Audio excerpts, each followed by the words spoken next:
Good evening, everyone.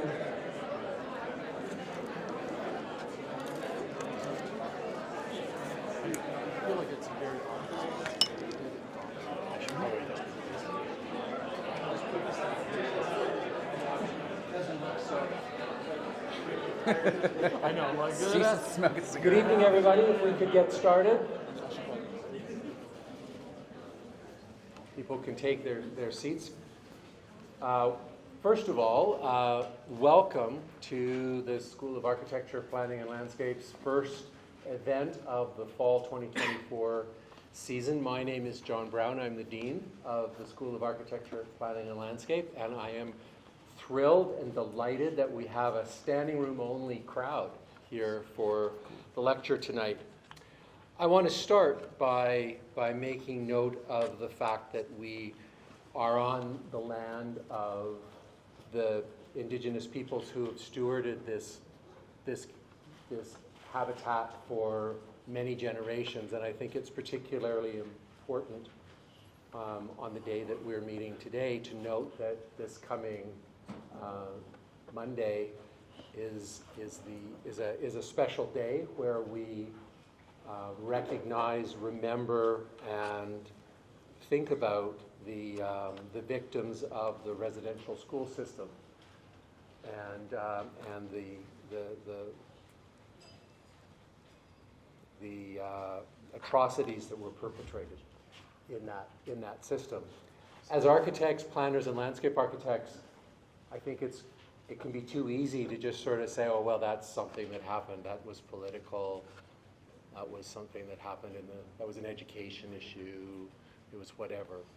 But I think it's significant that it's a residential school. It is a place. And as designers, we often work for those in power. We create the built history of the victors, and I think that we need to take a moment now and into the future to consider our profession's responsibility for the racial injustice and the challenges that the Indigenous peoples of Canada have suffered and continue to suffer, and also to think about what we as design professionals and as individuals can do. So the first part of any step forward is reconciliation and telling the truth, and I think it's important for all of us as practitioners and as budding practitioners to consider what is the truth of the situation, that the historical context in which we are acting, and how do we as professionals and future professionals act in a way that goes together that moves forward in a good way. So I do want to pay tribute to the people of Treaty 7, which includes the Blackfoot Confederacy, comprised of the Siksika, the Piikani, and the Kainai First Nations, the Tsuut'ina First Nation, and the Stoney Nakoda, including the Chiniki, Bearspaw, and Goodstoney First Nations, and also make note that the city of Calgary is home to Métis Nation of Alberta Districts 5 and 6. And I encourage you all on Monday to wear an orange shirt and to think about the issues that day is commemorating. So, welcome to our first event. It's wonderful to see you here. It's particularly great to see so many Bachelor of Design and City Innovation students here. I think we've got the majority of people. Yeah, that Alberto, your biggest fan, is in the back, egging you all on. So it's great to see you. Thank you for coming. I think you're going to find tonight's lecture amazing, and I encourage you to come for all of them, even beyond just the need for extra credit. You want to come to these because they are an opportunity for you to learn from and see practitioners beyond those that are in our faculty and beyond those within Calgary that have a lot of good things to say and that will expand your mind. I know it's always challenging as a student when you've got projects due and studio work to do, to take out an hour out of your time to come and sit here, but I can guarantee you that the learning and what you will get out of this far exceeds the time that you would spend doing other things. So we've got some upcoming events that I need to note. On September 28th, we have a SAPL open house for prospective students. So if you're all here, you don't need to worry about that. But if there's other people that you think would be interested in our school, to please come. On October the 17th, we have a speaker, Ty Farrow, which is an SSHRC-sponsored event, which is one of the Tri-Council research events, who's going to be speaking on constructing health, an architect that I think we'll find very interesting. And then on October 30th, we have our second Design Matters lecture, which is Yusuke Obuchi, who is an associate professor in architecture at the University of Tokyo, and is a practitioner as well. And I won't go into his bio because that's for another day, but you'll find that interesting. And for those of you in the graduate programs that are thinking about going to Tokyo for your study abroad in the summer, probably a lecture not to miss. I think that's all of the notes that I have. Thank you again for coming, and I'm now going to introduce Douglas Robb, assistant professor in our landscape program, who is going to introduce tonight's speaker. Thank you very much.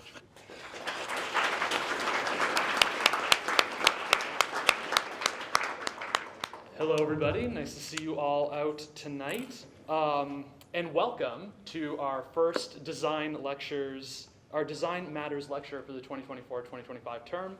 Super excited to see all of you out here, and coming up to join us for what I'm sure is going to be a thoughtful and inspiring lecture from our guest.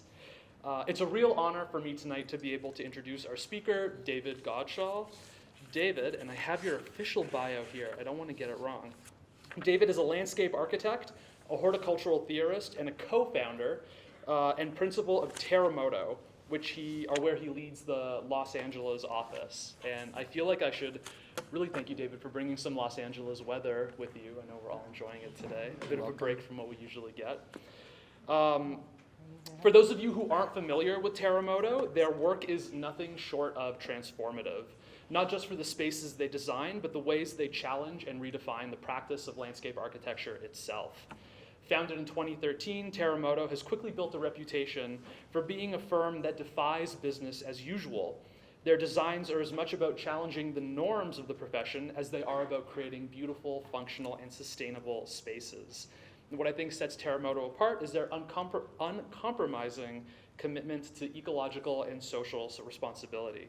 They embrace a holistic design process that goes beyond the traditional role of landscape architects as creators of green spaces, and instead invite us to question, the systems and the sort of, principles that underwrite landscape as a political, cultural, and ecological act. David and his team embody the kind of craftsmanship and care that are increasingly rare in today's fast-paced, profit-driven world of design, and their work stands in stark contrast to the flashy, large-scale developments we see today, projects that are often more about spectacle than substance. TERREMOTO's landscapes, and this is what I think is most important, especially to my students, invite us to slow down, to observe, and to think critically about the landscapes that we inhabit and the ones that we're going to leave behind to future generations. And so tonight, we're incredibly fortunate to hear from David, whose leadership at TERREMOTO has helped steer the firm's radical and deeply thoughtful approach to design. So without any further ado, help me welcome to the stage David Godshall. Thank you.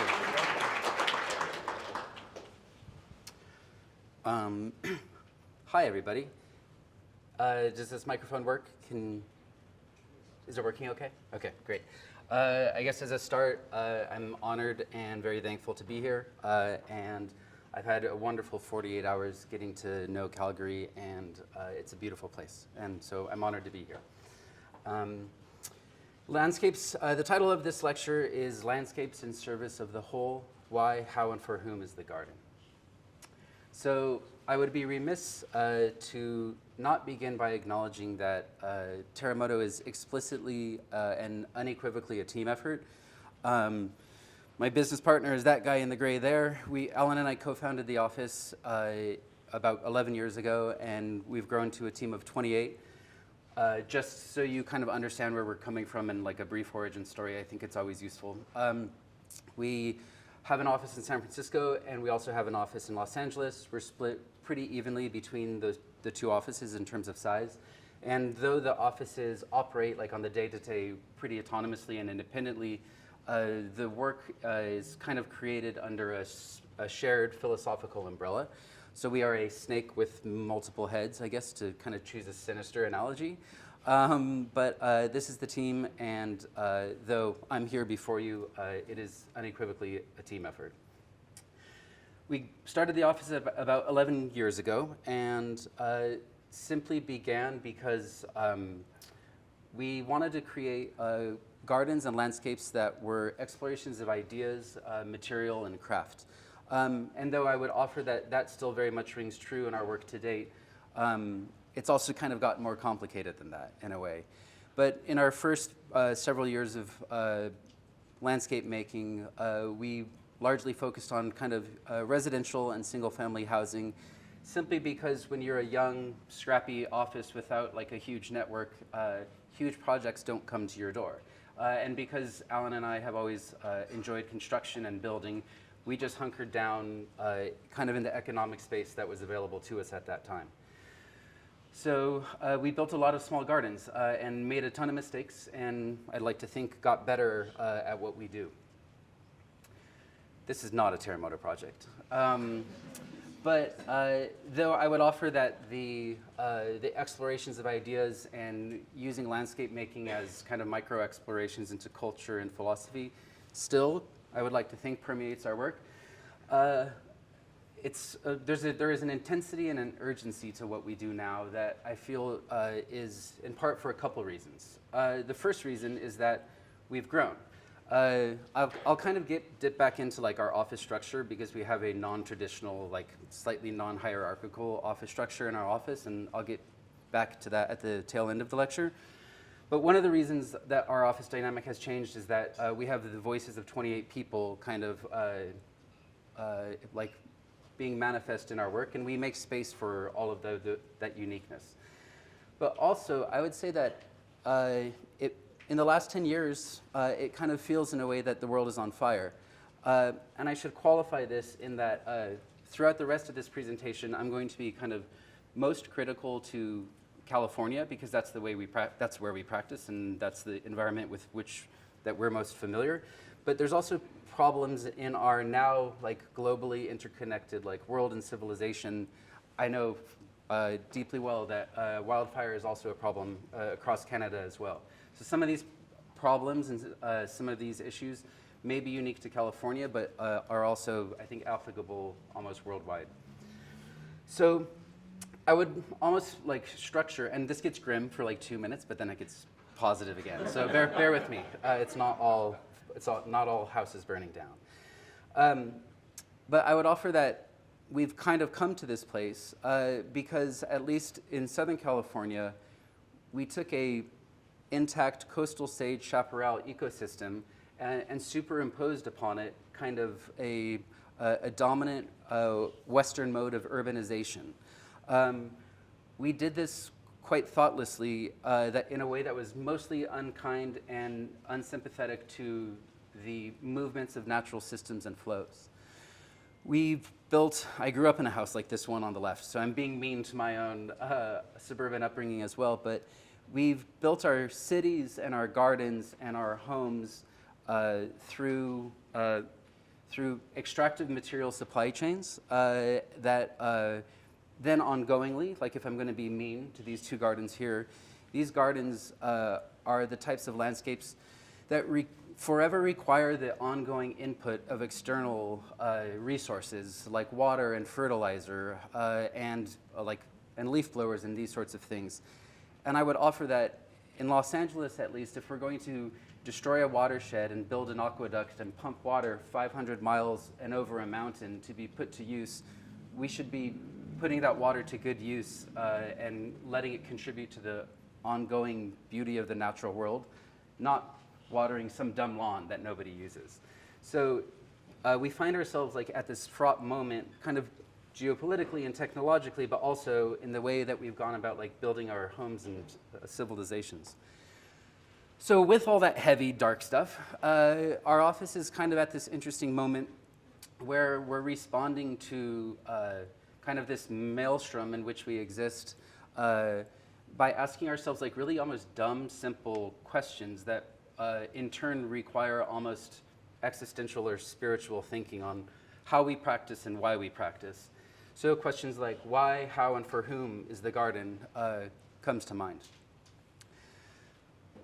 To not answer that last question, but to work our way around it, it seems to be a fruitful exercise to actually like then define like what is a garden or what is a landscape.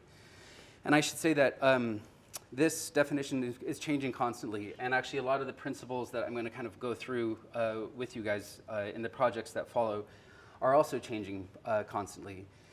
You all are students. You're learning a lot right now.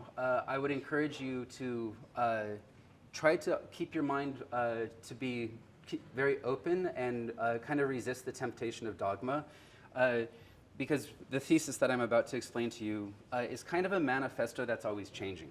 Our office believes that doubt and skepticism is a much more useful tool than like wisdom or like knowing how a thing should be done. So with that, a garden is a human-led curation of materials and plants built and maintained with labor on the medium of land. Land, materials, labor, plants.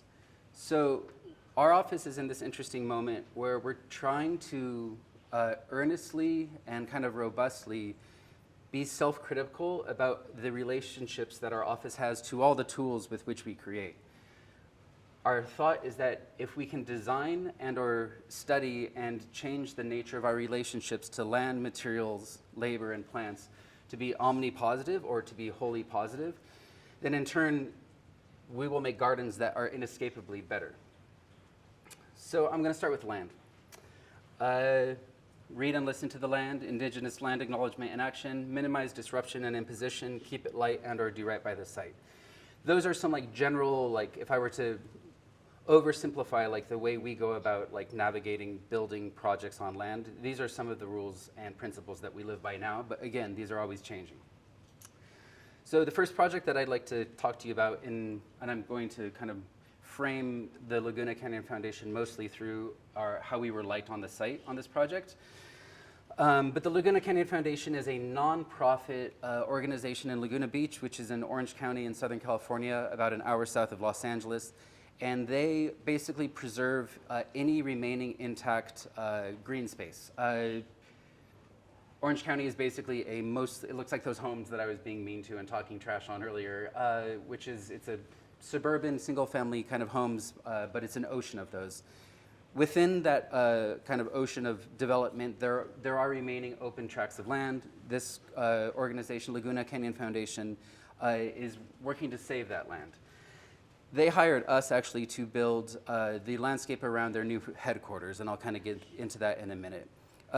I'm jumping ahead here, but these sheds that you see here are basically tool and utility sheds for their ecological restoration specialists, which they do in-house.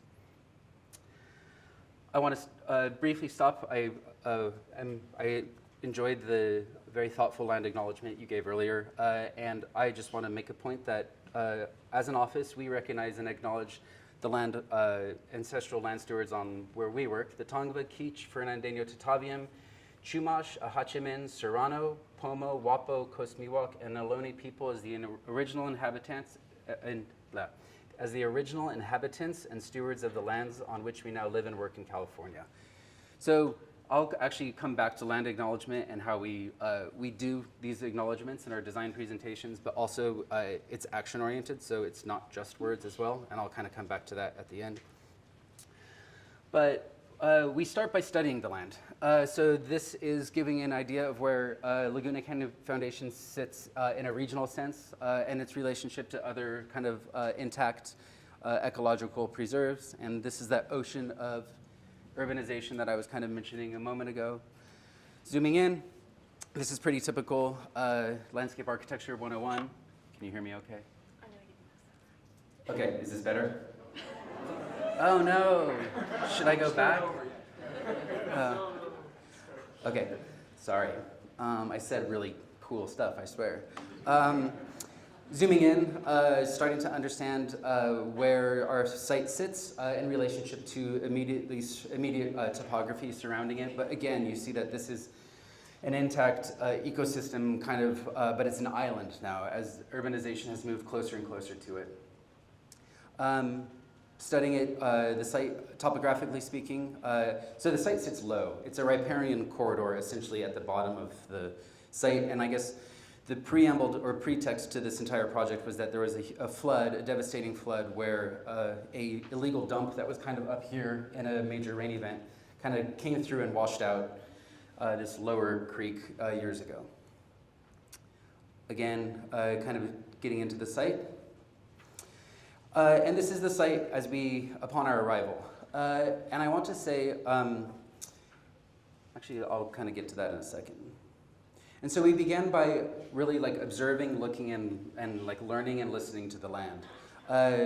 Anytime that we're asked to do work in a place that we're familiar with or not familiar with, oftentimes the first thing we do is go for a hike. And oftentimes on my project team, when we get a new project, the first thing that we do is go on a hike in nearby space, open space, to understand what's going on. Studying geology, studying botany, studying movement of water and people and how all those things interact.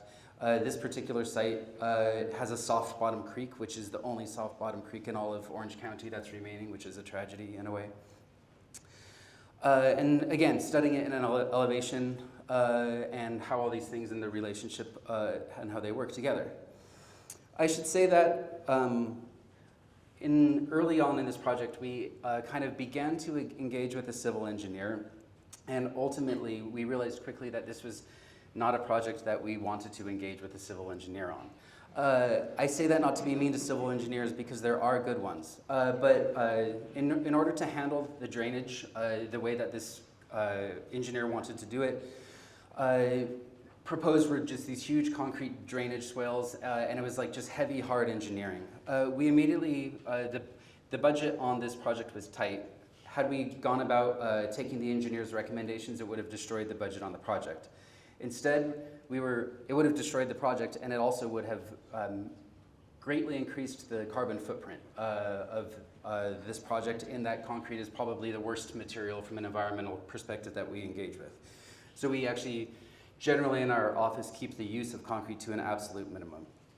That being said, choosing this software engineering approach also required that we have kind of, not tough conversations, but heart-to-hearts with our clients in that by foregoing or circumnavigating these hard engineering solutions, we actually made the future site slightly more vulnerable to failure in that landslides and things like that might happen.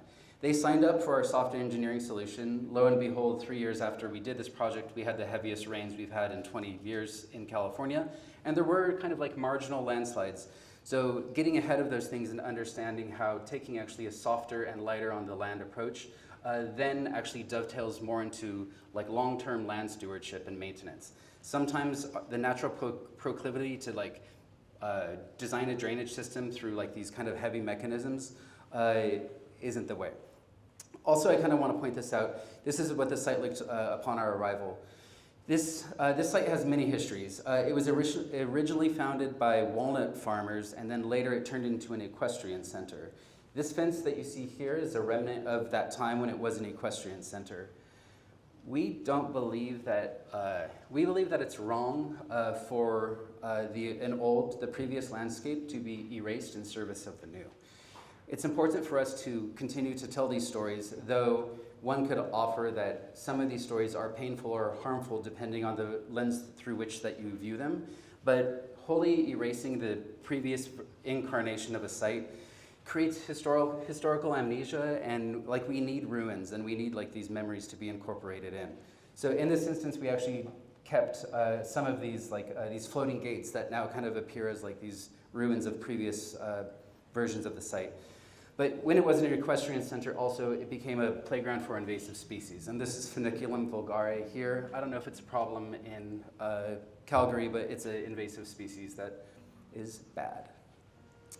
Again, ice plant. So other than like this kind of intact riparian watershed that you see here, we did have to start over, though I just said don't start over. It's important to know when to do that and when to not. But this ice plant is good for no one. So I should say in this project, this was like ultimately our plan. I should talk about the way that we work with plans. The way that our office works with plans is that we believe that plan drawings are useful and important, but we try to keep them actually to a minimum and only to get client approval and kind of be able to get material takeoffs and budgets in place. We really believe in figuring things out on site, and I'll kind of get into that in our land when I talk about our land and labor initiative in a second. But this was our starting point. And again, back to the point I was just making about figuring things out on site, plans are important, but also plans are inescapably abstractions.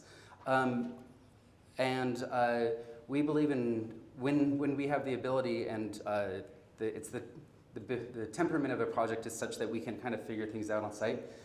We do that, and we believe that our landscapes are actually stronger for that because then we can invite serendipity and kind of surprises and kind of wiggle things and nuance into a site that a top-down plan kind of isn't good at acknowledging that. Also, I would say from like a dull like lifestyle perspective, it's better or more fun to be on a site figuring these things out than behind a computer. We are behind computers a lot too, but balancing that is important. This is Carmen Orozco. He's basically my uncle at this point. He's built hundreds of TERREMOTO projects, but we trust him implicitly, and in this project, like we worked with him. I'll touch on this in my labor discussion in a minute, but we also believe that there's a problematic power hierarchy presently in most of the design profession and or, to be mean to my own profession, landscape architecture, where designers or landscape architects build a set and then essentially we're put at the top of this power hierarchy and then everyone else is doing as told. We kind of want to start to rebalance that hierarchy and instead kind of allow for like more of a blurry gray area, because there is a lot of wisdom that landscape contractors like bring with them as well. And so that's an important thing and a part of our practice. So again, local materials, all native plants. Our moves were generally quite organic and simple. We didn't pour any concrete. There is an ADA ramp that gets access to the main headquarters. And we kept it light. And in lieu of like kind of these harder engineering solutions, this is our team, Kara, Adrian, Casey, figuring things out on site. We also are believers in letting no material go to waste unless it like really truly is toxic and needs to go to the dump. So we're even foraging for dead branches and using those to like line the sides of our paths. So this is what it looked like shortly after installation. And now these restored hillsides are starting to come back in. So our moves were very simple. We try not to be overly prescriptive in terms of program we give to landscapes. We sometimes think that public-facing landscapes suffer from being overly prescriptive about program and what goes where and why. But through doing as little as possible and allowing kind of like the grading to be figured out almost intuitively on site, we ended up with a project that feels very of the place. And ultimately, because of these moves and methods, the carbon footprint on this project was extremely light. I'm going to jump into materials, and I'm going to keep going fast. I should watch the time, kind of, probably. So our relationship to materials, where we're at presently, though maybe if you guys are so nice to invite me back in 10 years, it's possible that these will be like totally different. Again, it's an ongoing iterative manifesto that's constantly changing. But we believe in using hyperlocal materials. We believe in making new things out of old things, wasting as little as possible. And I want to discuss the economic and community resiliency that this creates. The first 3 points that you see here mostly came from an environmental perspective. Generally speaking, one can say, I don't want to blow the big fancy shot. Generally speaking, you can make the argument that the farther a material or product comes from the job site to get to you, the more energy, usually in the form of gas, is required to get it to you. So to keep carbon footprints low, that seems like good logic to us. Also, from an aesthetic point of view, we believe that gardens and landscapes should be by, of, and for the communities and creatures that they serve. And therefore, using local stone or local wood, will kind of bring with it a certain aesthetic that will make a project inevitably more of a vernacular, or like in communion with its place in the world. And so all that's good and fine, but the interesting thing is, in kind of taking this position, we've also come to the conclusion that we're creating economic and community resiliency, in that I know our wood guy, I know our stone guy. These are people whose factories are like nearby to us. So there's interesting, like that's a nice like tributary that we weren't expecting. That, for example, in COVID, when a lot of supply chains were really messed up and projects were getting slowed down, we had the good fortune of our projects not really getting slowed down because all of our materials were coming from local suppliers. Denver EQ Plaza. I'm excited to talk about this project. I hope I don't blow it, because I've never talked about this project before. It was only very recently completed and photographed. As a start, it's in Denver. And before I even get into like talking about the project and our process, I want to acknowledge that we actually harbor a great but healthy amount of skepticism about working far away, especially from California. I feel like in a way we're just getting good at what we're doing in California, and if you take me and plot me in Calgary, I'm not going to be as good as I am at my job as I would be in a place with which I'm familiar. This is kind of my anti-Starchitect diatribe that I'll wrap up shortly, but I would just offer that it's easy to do something that's bad or something that's unresponsive to the place that it exists when you as a designer are unfamiliar with that place. That being said, the contemporary or the present traditional trajectory of like offices is that as you get a reputation and as you become more successful, and TERREMOTO's like 10 years in, that people start to ask you to work on projects far away. So this is perplexing to us, and back to the like using doubt as a tool. What we do in this instance, or what we did in this instance, is we go back to our principles. So this project is made of all local materials, and I'll kind of in a second get into that. This project is, we have equated the usefulness of this plaza to the office worker who uses it nearby, with the usefulness of this plaza to all life. So in an interesting like conclusion that we landed on is that the needs of an office worker aren't that different than like say a native honeybee, in that what do we all want? We want to enjoy fresh air, we want to have a sip of water, we want to be outside and perhaps with our friends or others, and those needs aren't so disparate from the human to the honeybee. And lastly, we were very explicit with our client about using a local botanist. We told them that we were leaving our wisdom zone by doing a project in Denver, and so they signed up for that.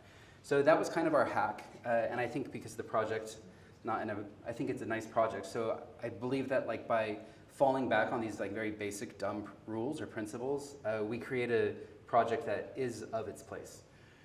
So regionally specific, this is kind of the concept board. We always try to ground ourselves in some sort of concept or philosophy when we start the project.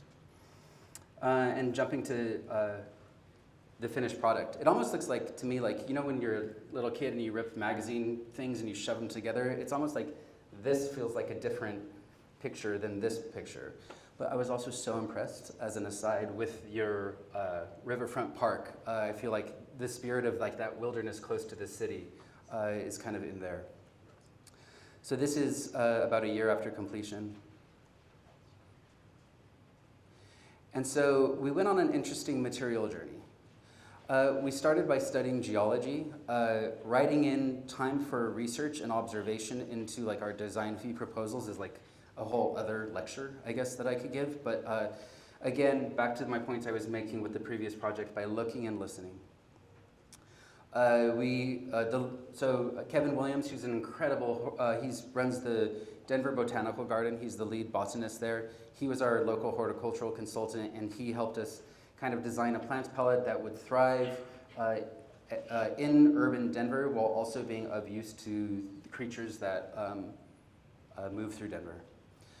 I mean, there's a lot of visual information in this. This is going on hikes, walking and looking. The pink hue of these paths, like these kind of old logs, and like the nature of these trees in the distance. So we worked with a local quarry to kind of find the pieces that we wanted.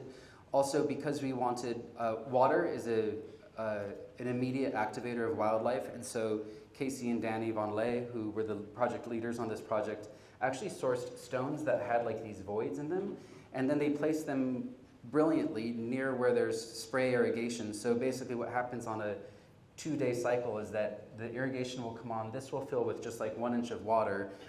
It'll be a reservoir for wildlife, and then that dries out, so it's not a problem for mosquitoes. So like we love like dumb, simple sorts of ad hoc solutions like that. And this is working with a local supplier of the stone.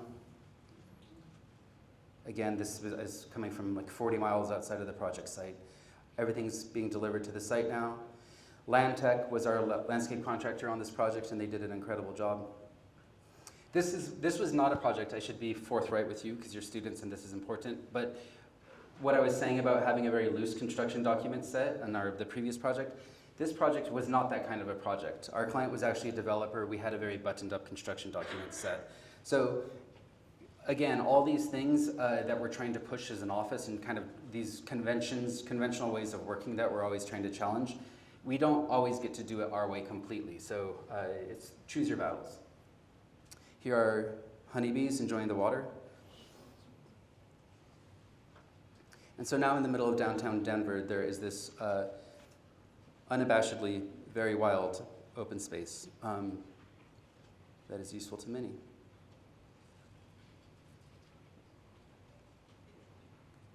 So labor, repair and care mindset, maintenance is a good thing, designed through labor and care. So I'll start with test plot. So our office in Los Angeles is based in Echo Park. The office isn't in Echo Park anymore, but it was nearby for years.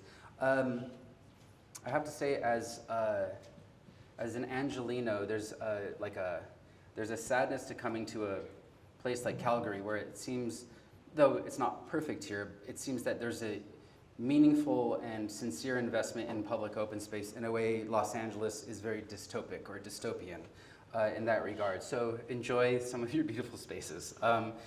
There's a sadness that comes to enjoying your beautiful river park. But anyways, I say that to frame this in that Elysian Park is a natural open space. It's kind of near Dodger Stadium and encircled by freeways. But it is essentially a loved park that is in an ecologically tragic way. The Los Angeles Department of Parks and Rec is a woefully underfunded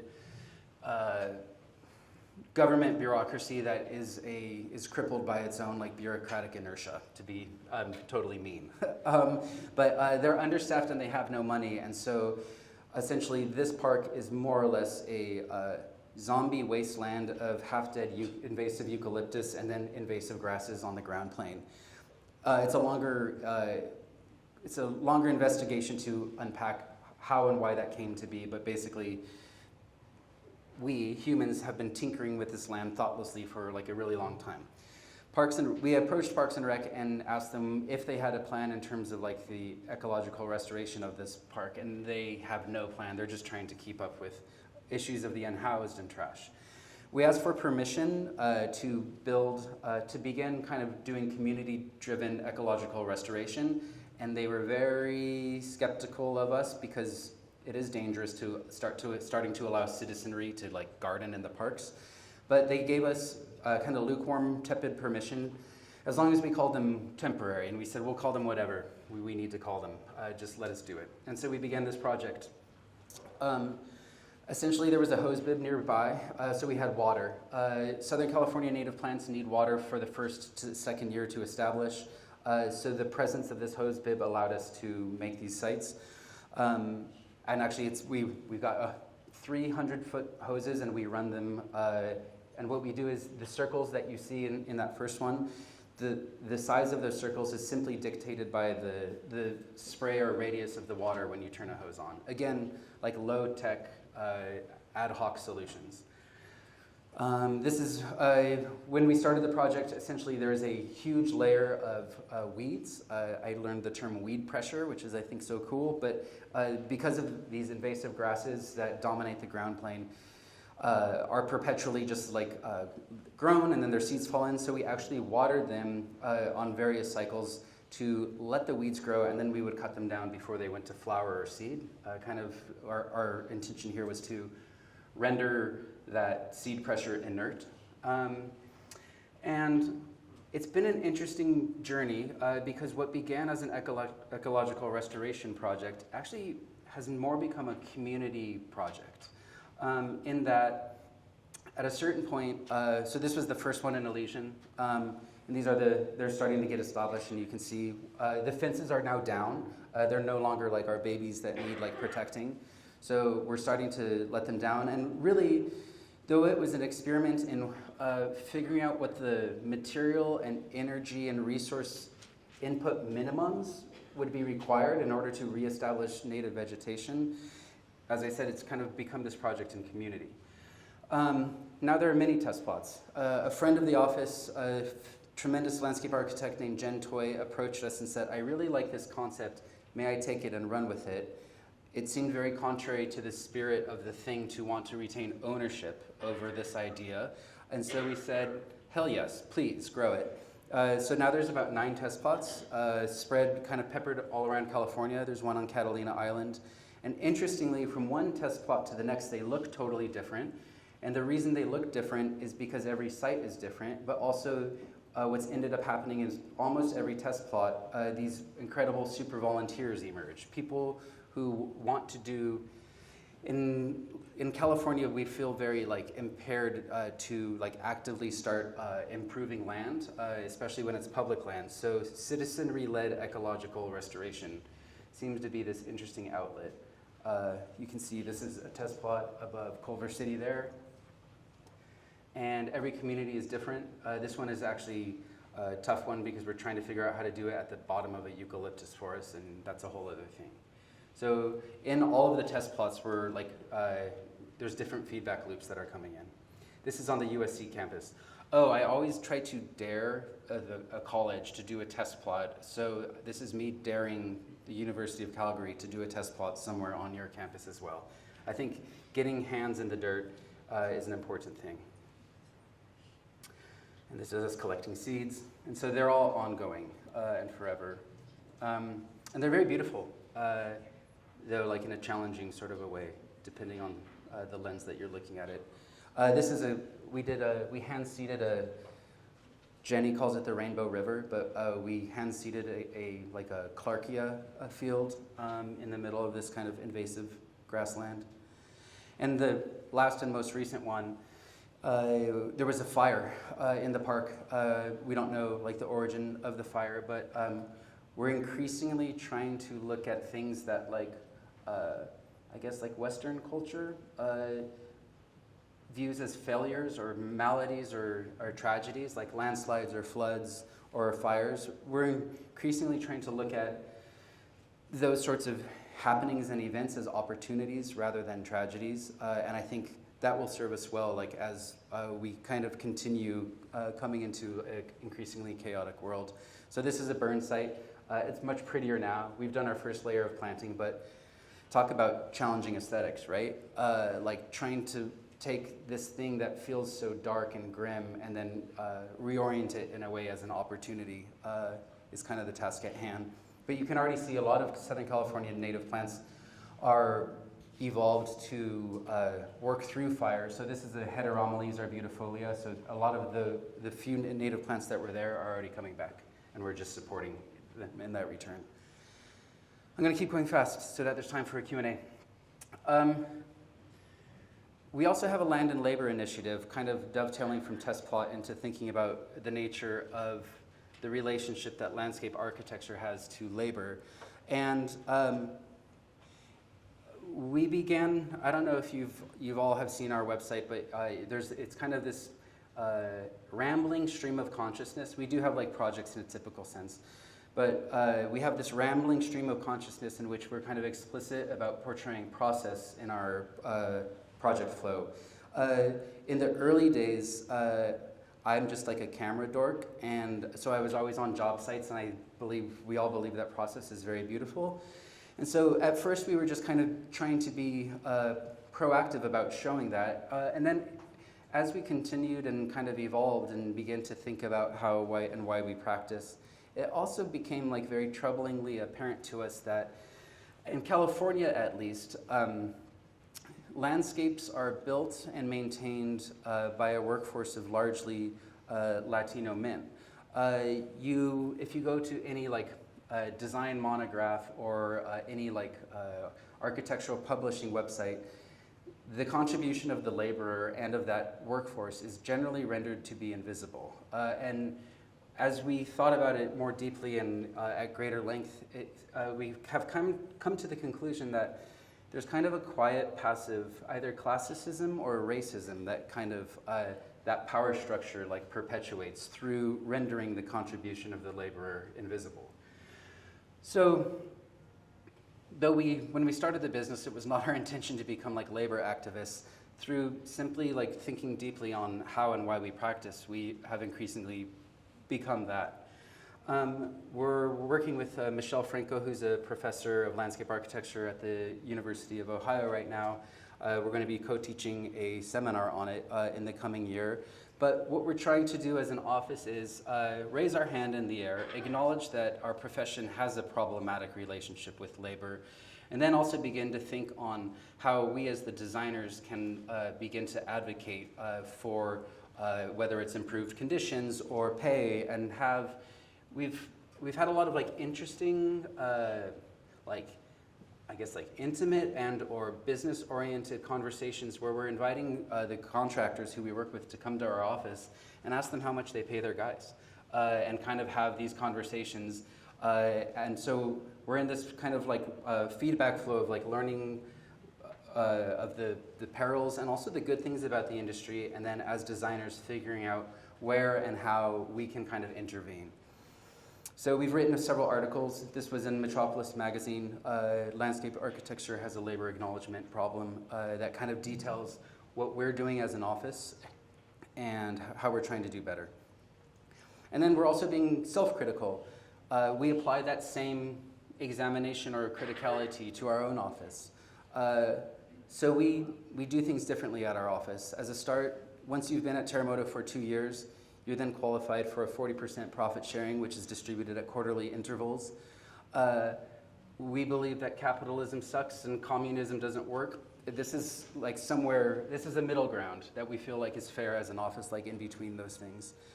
We actually pay hourly, so that requires that we as like business managers be thoughtful about the projects we take on, and because if we require people to work overtime, which we don't work much of, but then the people are getting paid time and a half for that work.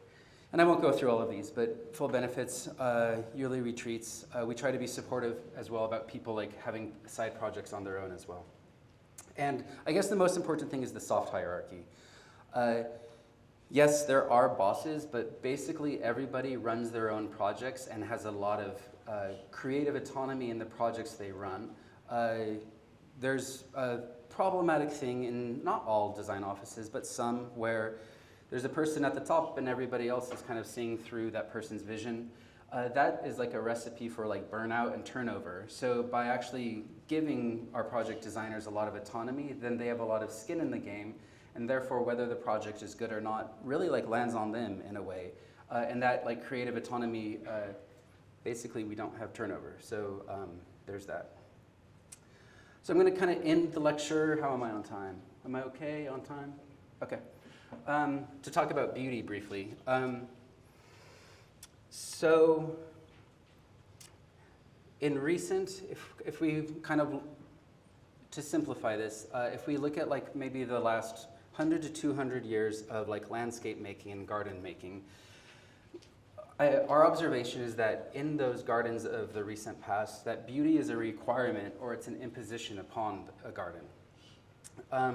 So this is not a TERREMOTO project, though it's interesting. But clearly gardens and landscapes, and I would make the same argument for architecture, they embody the materials, the technology, the formal predilections or the formal geometries or the desirable geometries of the societies and cultures that they are created by. When we look at like recent, this is the Miller Garden, like a famous modernist garden, but whether we look at like Beaux-Arts gardens or modernist gardens or kind of French classical gardens, when we stare at these like through like the lens of this moment of the present, it seems like these might be cultures and societies that don't have the healthiest relationship with nature, in that it seems that in large part the garden or landscape is meant to dominate nature, and through the domination of nature, the beauty is required in this garden. It's a requirement. We believe that we need new metrics, that we need new ways of working, and I guess our provocation is, might there be another way? Might beauty actually be more powerful if it were an emergent property of a garden rather than an imposed? This is the 7th Avenue Garden. We're friends with a guy named David Horvitz, who's an artist whose studio is like right over there. We had always wanted to work on something together, and he reached out to us one day and he said, so I found the person who owns the land across from my studio. It's a vacant lot, a house burned down. I asked him if we could build a garden on it, and he said yes. So we don't own this land. I mean, humans can't really own land. That's a longer discussion. So it's possible that one day that he will develop this land, but he has no plan to do that for the foreseeable future, and so he gave us permission to build a garden. This is the garden from a drone photo as it came in. So we began thinking on what this place could be and for whom it could be of use and service. We kind of began ideating on how the impact of this garden might reverberate out into the community. I should also say we never drew a plan. To my earlier point when I was kind of trash talking plans, but politely so, I would say that to my point of imposing beauty or requiring beauty on land, I would say that though plan drawings are useful and we do them and we will have to do them always, this presented an opportunity to not design a thing through plan, and that was interesting to us, and that seemed like an opportunity. Also, I would kind of quietly offer that a plan drawing passively kind of insinuates that humans have dominion on land. We've served the earth and each other poorly through our overly anthropocentric or human supremacist kind of like worldview, and in our interest in rebalancing like that kind of power hierarchy at which humans are presently at the top, different ways of working are of interest to us. This is what the garden looked like when it began. And this is kind of this is a more recent photo. So we didn't draw a plan. We've planted mostly native plants. Basically, all of the materials that you see on the site are scavenged throughout Los Angeles. David is a bit of a scavenger, and he's like always moving throughout the city. We have chunks of, if you see some of these large chunks of concrete, they recently destroyed a museum downtown, a LACMA museum, so we got permission to go there, and we took chunks of concrete. Oyster shells from restaurants, we kind of tried to create our own materials supply chain as long as we were willing to drive and pick these things up. There's actually materials that are treated by our culture as like refuse that are actually like very useful. So we did a lot of that. This is the garden as it's growing in. And what it's become is, it's not a community garden, David likes to say, but it is of use to many. Artists, community groups, everyone is welcome. There is a lock on the gate, which is, in a perfect world, the lock and the gate wouldn't exist, but it's not a perfect world. But anybody who reaches out to us, we simply give them the combo for the lock. And now when people want to throw events in the garden, such as there was a painting show recently that was quite interesting, our only requirement of the people who are throwing the event is that they spend a day working in the garden. So active engagement with land is required. And because we believe that kind of disconnection from land is one of the origin points of societal malfeasance, to be heavy for a moment, what we're trying to do through Test Plot and this project is actively start engaging with land again as individuals and communities. This was a poetry reading. Again, I would offer and acknowledge that the aesthetics of this thing are very different and challenging, but it is a beautiful place. And its beauty comes from its aliveness. I won't even tell you what was going on here. It's a longer story. And so, yeah, this is kind of like our anti-Versailles in a way, in that it's always changing. It will never look the same. In like the ongoing, in like those classical gardens where they are meant to kind of look the same forever, this is the inverse of that. And it's a place for community and art and experimentation and gathering. And these last few slides, along those lines of everything that I was just kind of explaining to you, representation, how we go about thinking about making gardens that are for all life, and again, kind of taking the human off of the top of that hierarchy, and we're still okay and we're still important, but we should just be in the mix with all the other things.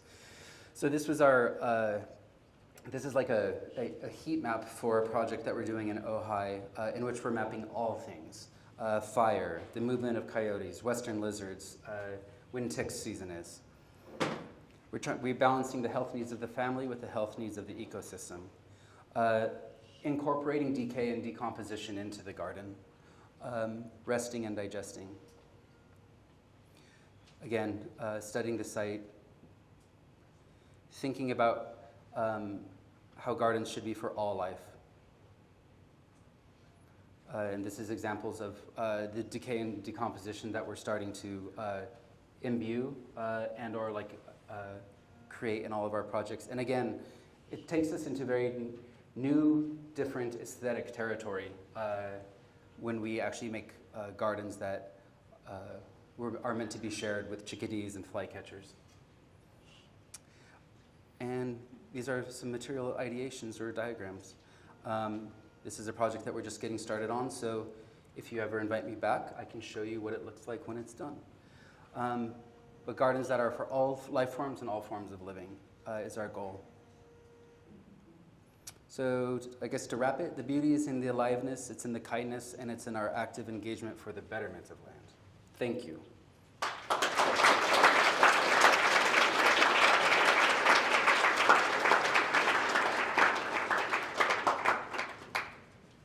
Thank you, David. Oh, I don't know if you're welcome. Thank you. So we have some time for questions. Does anybody have a question for David? That was an inspiring lecture. Yes. Back home, I live in a house that has like a flat American lawn, Sure. and I'm not very happy with it. So back at home, I live in a house that has a flat American lawn, and I'm not happy with it. It's a pain to work and get it clean and whatever. So I was wondering what's a simple thing that people can do to improve a lawn like that. It's a great question. First, I would recommend that you Google Benjamin Vogt, V-O-G-T. He's he's actually a Midwestern garden designer who's very mad at the world. But if we were to like, across North America, like rip out our grass lawns, it would be like redoing like every national park across the Northern America. But to answer your question more succinctly, rip your lawn out. Untether yourself from extractive material supply chains, and in doing so, you will invite life into your garden. I would get connected with like a local botanical garden or a native plant nursery nearby to where you live, and go for it. There will be failures, but I actually believe that we all kind of need to become gardeners or do more gardening, and that will be probably, I don't know, culturally a shift in the right direction. But in getting to know what plants want to grow where and why, there will be a feedback loop that emerges, and then you will create like a garden for all life, and it'll be a journey of a lifetime. So, yeah. Another question?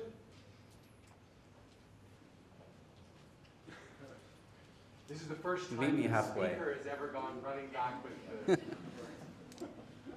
microphone. So thank you so much for that fantastic presentation.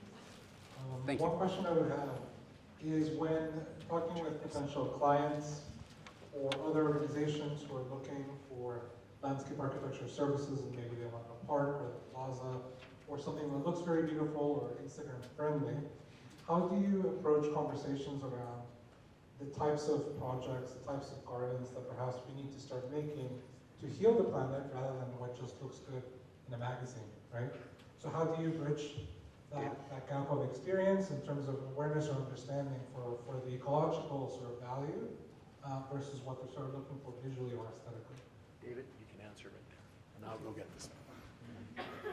Can you hear me? I would say, well, Instagram, that's my least favorite word when I'm in a client meeting and I say, it needs to look good on Instagram. Oh. Anyways, I'll spare you that rant. I don't believe that the two are mutually exclusive. And I would like to think that maybe the Denver Plaza is like a good example of, the Denver Plaza is a good example of how you can build a garden that is environmentally and socially and good, while also kind of, I would say, I hope I don't sound boastful, but while also it seems to me that it's a very beautiful place that does comply by like traditional like notions of beauty. Also, client education is like a big thing when we are courting a client or in the getting to know each other dating phase. Should we work together? We have these conversations about what our principles are, and I'd like to think that usually people come to us at this point in our 10 years in because they've seen our work and they can identify that it's for them. But I would also say that all this stuff that I kind of just dumped on you guys, that like the world is on fire and that we're labor activists and we only use local materials and all these things, those are important to us, but depending on the client, sometimes we take them along for that ride and sometimes we don't. Information overload. So people come to us because they're like, I love your gardens. I'd like that at my house or at near my shopping center or whatever. We kind of think on when it makes sense to take our clients along for that deeper, like philosophical journey, or if we can kind of keep it face value. And at the end of the day, they get a garden that's pretty and doesn't need irrigation, and they're fine with that. So these are all things that we balance depending on the client, the temperament, and all of that. Does that answer your question? Another question.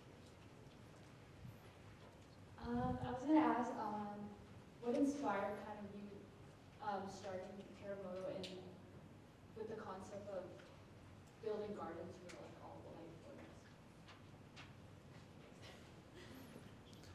life forms? Maybe because it feels like the world's really messed up right now. And because we find ourselves in the place of garden making, it's kind of back to those, let's ask ourselves existential questions as to why are we making gardens? Who are these gardens for?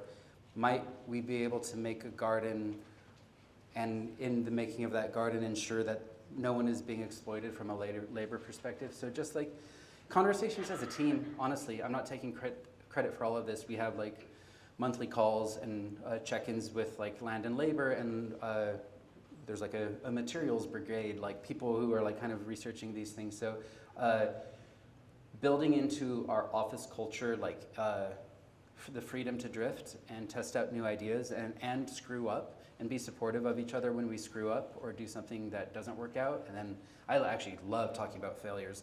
Whenever something goes wrong, like in a project, there was like a flood and this, anyways, like then the first thing we do is next week at the office meeting, we all sit around and we're like, tell us about the flood, tell us everything that happened and why did it happen. So I think being really like hard on ourselves to do better, but also being easygoing with each other is kind of allows for that.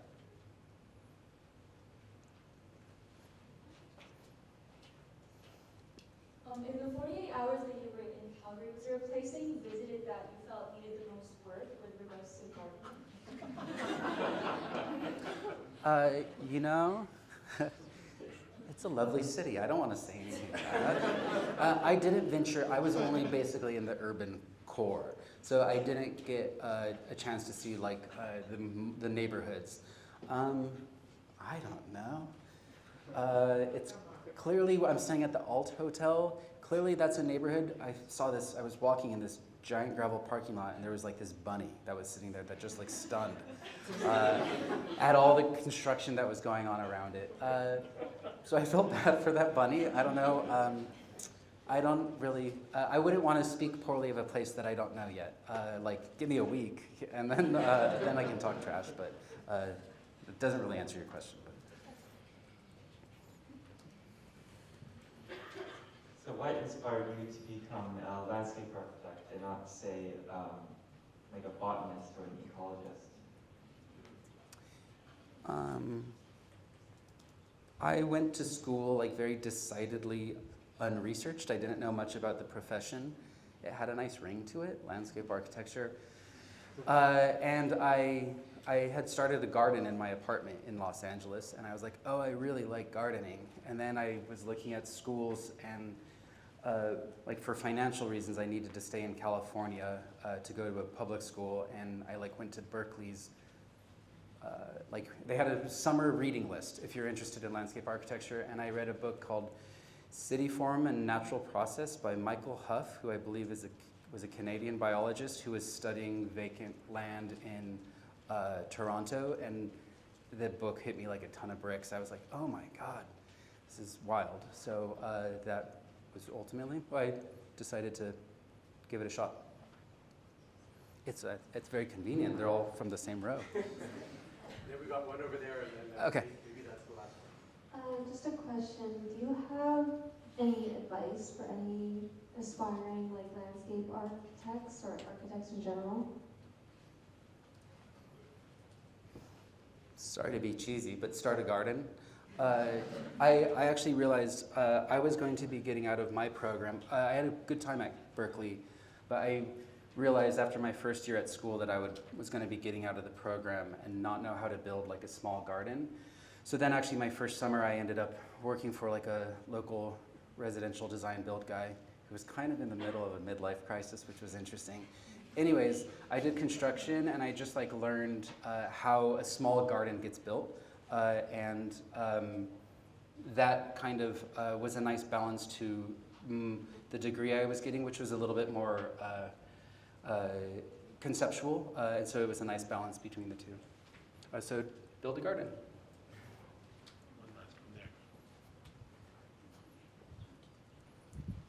What's one project that you want to complete before you die? A cemetery. It's true. It's a dream project. It's the ultimate baller move if you get buried in a cemetery. Anyways, a cemetery, actually. Keep Maybe going. one more.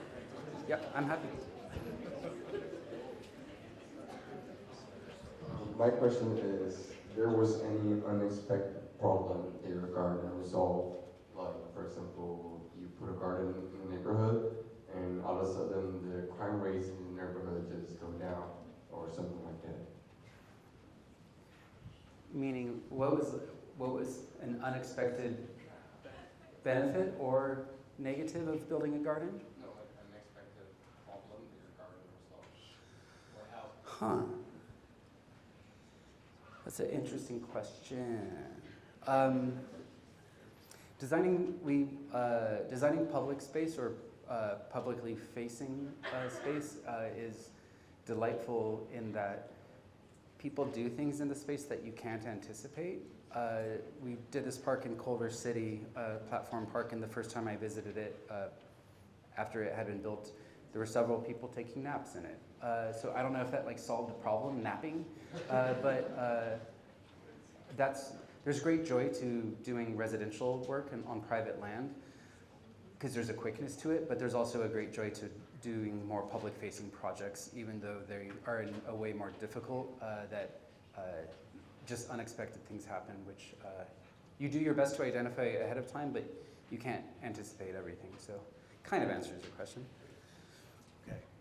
All right. I think that's probably enough badgering of everybody. Thank you. So first of all, I just want to thank you for inspiring lecture. I can't imagine a better way to kick off the 2024-25 season of lectures, and this is like week 2 or 3 of the season of the semester, than to have you here. It was just amazing.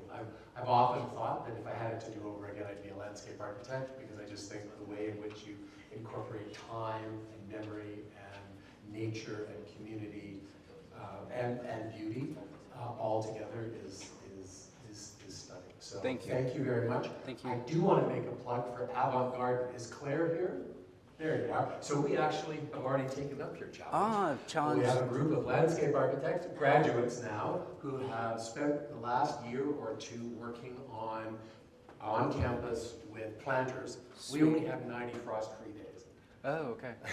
Okay. Makes it challenging. Yeah. But doing that, and so all of you aspiring landscape architects in the BDCI program that might be interested in making gardens on campus, Claire, right there, is the person to talk to. And we will also take up your challenge because we're moving downtown in the next 18 months. Cool. We are going to be adjacent to a public park, and we're already in conversations with the Parks Department about having a test bed. Yeah. So awesome. We will be there. So thank you very much. Thank you. Once again. Yeah.